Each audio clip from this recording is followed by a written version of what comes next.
بات یہ ہے صدیق جان کہ دلچسپ چیز یہ نظر آتی ہے کہ مریم صاحبہ کو کئی دفعہ آگے کیا گیا، مثال کے طور پہ آزاد کشمیر میں الیکشنز پر وہ بھی ہار گئے، گلگت بلتستان میں نظر آئے ہار گئے، یہاں پر پنجاب میں ضمنی الیکشن میں مریم صاحبہ کیمپین کرتی ہیں ہار گئے. تو کوئی کریڈٹ پر کچھ ایسا خاص ہے نہیں کہ جس کی وجہ سے کہا جائے شہباز شریف فیل ہو گئے اس لیے مریم صاحبہ کو اب لانچ کیا جا رہا ہے؟ دیکھیں اس میں تو کوئی شک نہیں ہے کہ مسلم لیگ نون میں سے اس وقت اگر کوئی کراؤڈ پلر ہے تو ان سب کی نسبت وہ مریم نواز صاحبہ ہیں، اس میں تو کوئی دوسری رائے نہیں ہے. یعنی وہ جہاں جہاں گئی ہیں تو نون لیگ کے جتنے بھی لوگ ہیں ان میں سے سب سے زیادہ لوگ ان کے جانے پر اکٹھے ہوئے. لیکن بات یہ ہے کہ مریم نواز صاحبہ اس وقت جو کراؤڈ پل کر رہی تھیں یا بہت ان کی پاپولیرٹی تھی، اس کی وجہ ان کا اینٹی اسٹیبلشمنٹ سٹانس تھا، ان کا اینٹی اسٹیبلشمنٹ بیانیہ تھا. اور دوسرا ان کی اس پاپولیرٹی کی وجہ یہ تھی کہ وہ یہ کہہ رہی تھیں ہر جگہ جا کر کہ جناب عمران خان نا تجربہ کار ہے، ہم تجربہ کار ہیں، اس نے مہنگائی کر دیا، اس نے تباہی کر دیا، اس نے بربادی کر دیا. اور جو بات وہ بھی میں کہنا چاہوں گا جو نور العارفین صاحب کہہ رہے تھے کہ ہر اپوزیشن وائٹ پیپر جاری کرتی ہے، بالکل ہر اپوزیشن وائٹ پیپر جاری کرتی ہے. اور یہ نور العارفین صاحب نے کہا کہ عمران خان کے دور میں مہنگائی زیادہ تھی، بالکل زیادہ تھی. اور اس کی چیزیں سب کے سامنے ہیں کہ عمران خان کے دور میں 3 بڑی چیزیں ہوئیں. سب سے پہلے تو آپ نے دیکھا جو کرونا والا معاملہ آیا، کرونا سے پہلے بھی پاکستان اور انڈیا کے درمیان جو کشیدگی رہی اس کی وجہ سے آپ نے دیکھا چیزیں کافی خراب ہوئیں، جس وجہ بہت ساری چیزیں جو ہم امپورٹ کرتے تھے انڈیا سے وہ ساری رک گئیں. اس نے ایک امپیکٹ اور ایفیکٹ ڈالا ہماری اکانومی کے اوپر. پھر جو سب سے امپورٹنٹ چیز تھی وہ تو کووڈ تھا.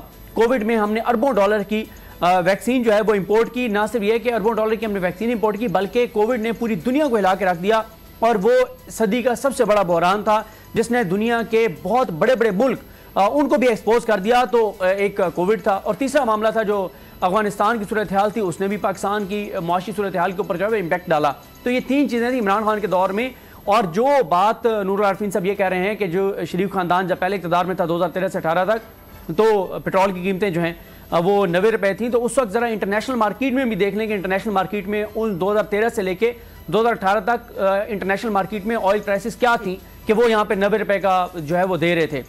تو بات یہ ہے کہ مریم نواز صاحبہ کو یہ پارٹی آرگنائزر بنانے کا ایک مقصد اب یہ بھی ہے کہ اب ایک نیا منجن بیچا جائے گا، اب ایک نیا بیانیہ بنایا جائے گا کہ شہباز شریف جو ہے انہوں نے تو برباد کر دیا. دیکھیں نا اصل تو مریم نواز ہیں، اصل تو نواز شریف ہیں. نواز شریف وزیر اعظم ہوتے تو یہ حالات نہ ہوتے. حالانکہ جتنی بھی پالیسیز ہیں جو بھی ملک کے اندر پچھلے 9-10 ماہ میں ہوا ہے، بلکہ اس سے پہلے بھی جو آخری 4-5 ماہ تھے جب اسٹیبلشمنٹ کے ساتھ ملاقاتیں ہو رہی تھیں، ان ملاقاتوں میں مریم نواز صاحبہ شریک ہوا کرتی تھی. کیونکہ میاں نواز شریف اپنے بھائی شہباز شریف پر اعتماد نہیں کرتے تھے. ان کو یہ تھا کہ میری بیٹی وہاں پر میٹنگ میں موجود رہے گی.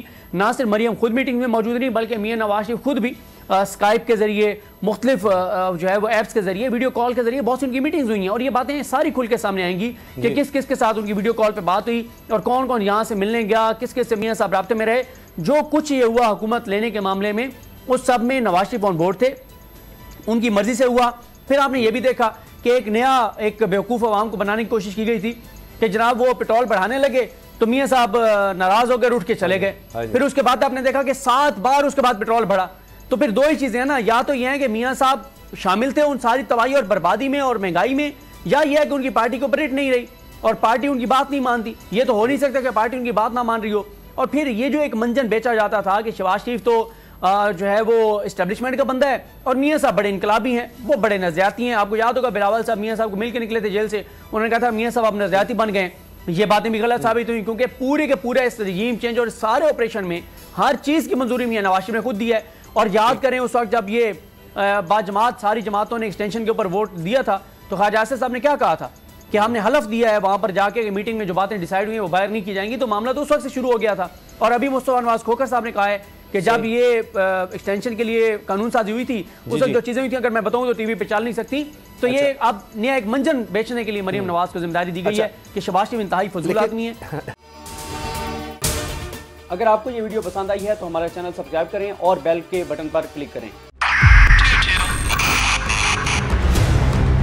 2022 بہت سارے تحفے بھی دے کے گیا پاکستان کی عوام کو. پاکستان کی عوام کو ایک تحفہ یہ دیا کہ عوام کو پتہ چل گیا کہ پاکستان کا میڈیا کیا ہے. حق اور سچ کا سفر سال 2022 میں بول رہا نمبر 1. ہم نے بہت سارے شوز اور ٹرانسمیشنز کی، پورا سال مسلسل جدوجہد میں نکل گیا کہ یہ ووٹ آف کانفیڈنس کے پیچھے کون لوگ تھے. توڑے ریٹنگ کے سبھی ریکارڈ. اینکرز نے بھی عوام میں سب سے زیادہ مقبولیت پائی